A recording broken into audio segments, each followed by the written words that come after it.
Have you ever had a moment where you felt like things was going like too good?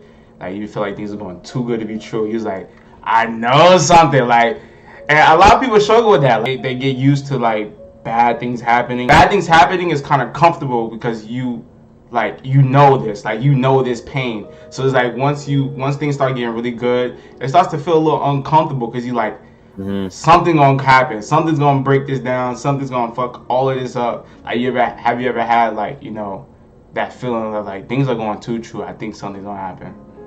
Yeah, all the time. I used to always feel like that, but then I realized like if you think if you well, I'm not gonna say that, but if you if you allow your comfortable space or your default space to be negativity, Mm, that's all it'll ever be. You feel me?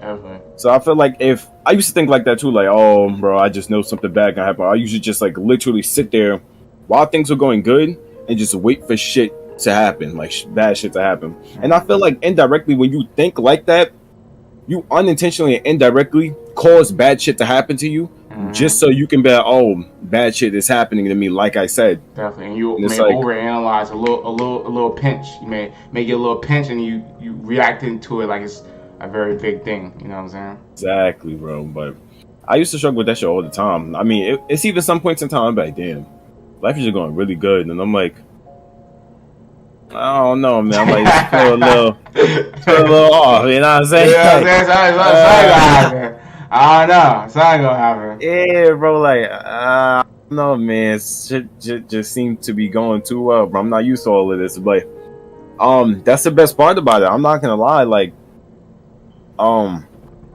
I feel like there's a pessimistic perception on life, and there's a realistic view on life. Hmm. And I feel like the difference between the pessimistic and the realistic one is, yeah, things could go wrong, but I'm doing what I can to make sure that they don't.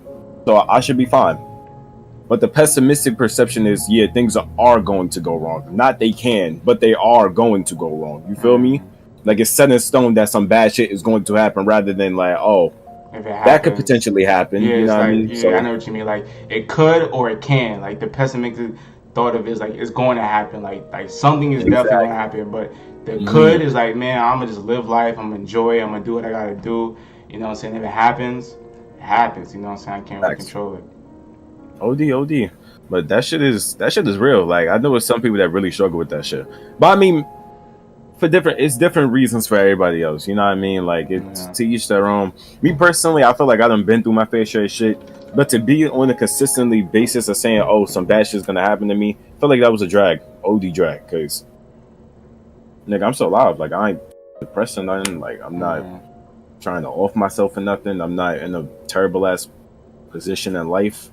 Like I feel like saying some shit like that is like when you kind of do that, you kind of be looking for a reason. You know what I mean? Yeah, I said it's comfortable. Like you Yeah. get it's something you're used to. Like you know what I'm saying, the problem, and it's like that was one video I was gonna make. Like I was gonna make the. It's kind of it's not clickbait, but it's like it makes you question it. It's like the title's gonna be low key depression is kind of comfortable, and what I mean as in like it's not. I wouldn't say it's comfortable because obviously it's an uncomfortable feeling, but it's like what you do when you're depressed is comforting. Like you just want to lay down, eat ice cream, eat pizza, eat junk food, just watch TV. You don't want to interact with people. That's comfortable. You know what I'm saying? So that's what I was really saying. But what I was gonna say But actually, have you ever been there? Ben, where I was like things are going too good. Yeah, and like you're just oh, some bad shit is definitely gonna happen. Ah, I always had a pretty optimistic view on life, and I kind of like realized the power of my tongue. So it's like as much as like you can't put the power of like, oh, I want to speak life into existence. I want to do law of attraction. I want to do all of these things to the positive side, but still not acknowledge the negative side of it. As much as you Yeah. could speak into existence of you want to get this card, you can speak into existence that your friendship may break down. You can speak into existence that you may get fired to your job. You can speak into this like it's almost as what you give power to one, you give power to the other. You know what I'm saying? That's why I want to ask you too. So would you say yourself like would you say like you're nonchalant? Yeah. Okay, so I think when it comes to nonchalant, what I think when it comes to nonchalant people like me and you is like what we give power to one, we give a lot of power to others. So because we're very nonchalant, when we're not, we're like very loving, very caring. We may get a little too deep into it. You know what I'm saying? Like, do you think you have so much power with the nonchalantness, but when it's switched off, it's just it's like a seesaw. Because it's like you give, let's say this is nonchalantness, this is not caring. I mean, this is caring. But once it's easier to make the person over here like down to shoot up because it's so much high. So once it crash down, it's all the way up in there. So how you think? What you think about that? I feel like, yeah, I've been there. Like, sometimes I'm a nonchalant individual, like you said. You've seen it time and time again. I'm pretty sure they see it whenever we do these type of videos. Like, just the way we speak is, I feel like, nonchalant, or just the way we maneuver it just gives off nonchalant vibes. But I think that's kind of why I'm so.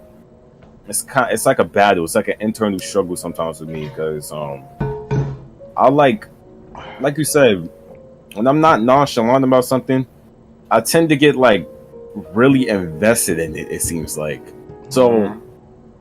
I'll be having to fall back a little bit, like, like, you feel me? Not saying like you shouldn't care about anything, you feel me?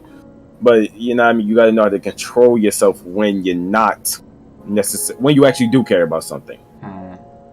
And actually, come to think about it, the fact that you say that, I kind of think that I feel like that's why when I really do try something and it doesn't work out, I have this bad habit of getting discouraged at it. Because I'm so nonchalant, so when I actually do try and put a whole bunch of effort and energy into something, and that shit fails and flops on his face, I'm like, I got out of my comfort zone of just being chill, laid back, whatever happens. And as soon as I got out of it, boom, something happens. But I mean, it's all good though. You feel me? I mean, that's a part of life. I'm just learning to accept that shit. I'm trying my best not to like fight it now. Like, if I'm not so nonchalant about something and I actually care about it, I try to just kind of let it be, or I kind of try to gauge it a little bit. You feel me? Like, let it happen, but at the same time, not to the point where like fuck up anything. But I feel like I've definitely been in that space where not being nonchalant has kind of gotten me fucked up, but at the same time, it's gotten me in good positions too. So yeah, it's really all a balance. You know what I'm saying? Just knowing the right time to express yourself, knowing when to, you know what I'm saying, keep it to yourself type stuff. It's a fact. It's kind of hard. That shit is anything but easy. But that's why you live and learn. Definitely. That's what it's all about. Living, learning, and using it and applying it to next things, you know what I'm saying? That's exactly what we've been doing, you know what I'm saying? We knew each other for like 5 years. We didn't know each other for more than 5 years, but like we have mad mutuals. Nakai, Coach Tyrone, you know what I'm saying? Like we probably looked at each other on the football field one time. And probably. That's what I'm saying. Like, remember when I first met you, I'm like, I know you, and you like, no, like I never met you, bro. I'm like, why does this nigga look so familiar, bro? I'm like, I feel like I've seen you before, bro. Like, I'm like, I feel like I know him, but he was like, no, and I'm like, you play for the Ravens? And you like, yeah. I'm like, that's more than likely how I know him. Yep. Nah, but it's just like that. You feel me? The little mutuals, like you said. Like, the fact I was able to guess that you played football, bro, and the specific team. That's what I fuck about Far Rock, is that like, you grew up into a community. Like, damn near everybody done played football or been on the football field. So you start to like become cool with people before you even get school with them, and it's like you already have mutual. It's like a family and a community. I fuck with that type shit.